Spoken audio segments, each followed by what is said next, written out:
एक जंगल में एक विशाल नदी बहा करती थी। उस नदी के किनारे एक किसान का खेत था। उस खेत में एक आम का पेड़ और एक नीम का पेड़ उगाया। एक दिन जब किसान ने उन दोनों पेड़ों को उगता देखा तो उसने आम के पेड़ को पानी और अच्छा खाद डालकर उसकी अच्छे से देखभाल करने शुरू कर दी।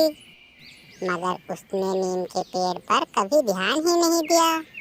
किसान को अपनी खूब सेवा करते देख आम के पेड़ को लगा कि वो बहुत महान है, इसलिए वो किसान उसकी सेवा करता है।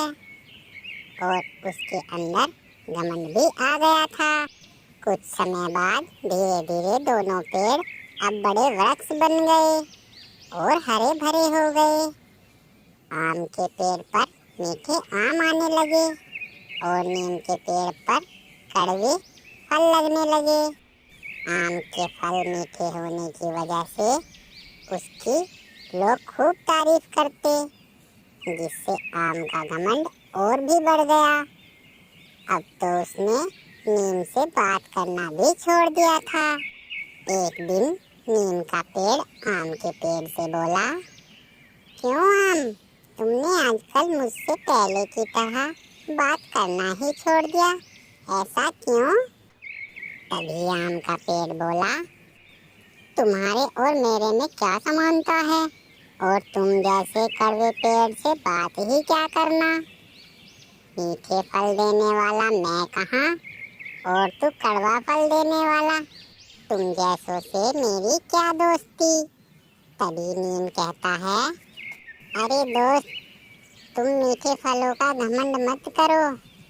तुम मीठे हो तो क्या हुआ, बाजार में मेरे कड़वे बीजों की भी औषधियों के लिए बहुत डिमांड है, और तुम जैसे घमंडी पेड़ से दोस्ती रखने की मुझे भी कोई ज़रूरत नहीं है।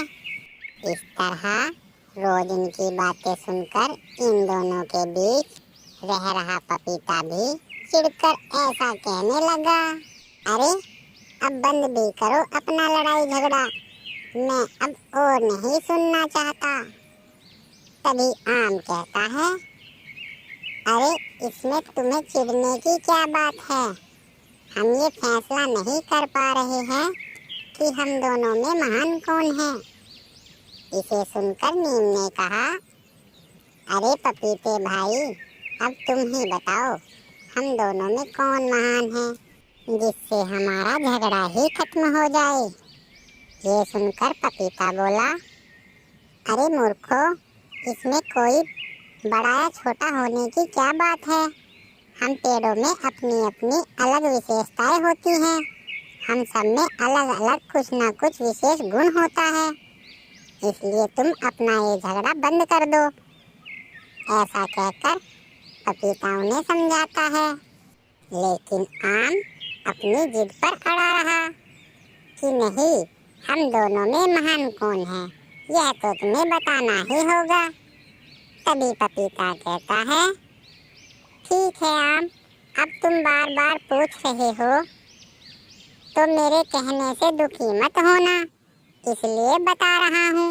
मेरी नज़र में तो नीम ही महान वृक्ष है, लेकिन तुम ऐसा कैसे कह सकते हो। मीठे और रसीले फल खाना तो सभी पसंद करते हैं। तुम लोगों को स्वाद और मीठे फल दे सकते हो, लेकिन नीम के फल खाने में कड़वे लगते हैं, परंतु औषधि से ये युक्त उसके बीज लोगों की कई सारी बीमारियां दूर करने में मदद करते हैं। इसलिए अच्छे गुणों से युक्त नीम को ही मैं महान वृक्ष मानता हूँ। ऐसा कहकर पपीते ने अपनी राय बताई।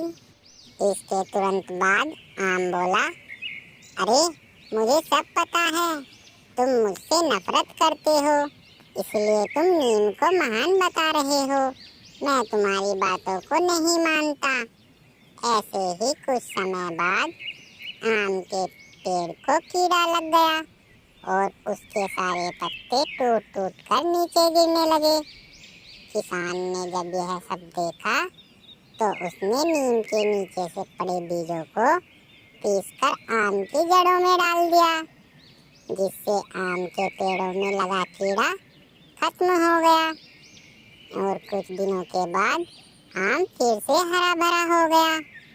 अब जाकर आम की आँख खुल गई। पपीते के कहने के अनुसार मिठास देने में कोई महानता नहीं, बल्कि स्वास्थ्य दिलाने में ही महानता है। आम का घमंड टूट गया था और वो फिर से नीम का अच्छा दोस्त बनकर रहने लगा।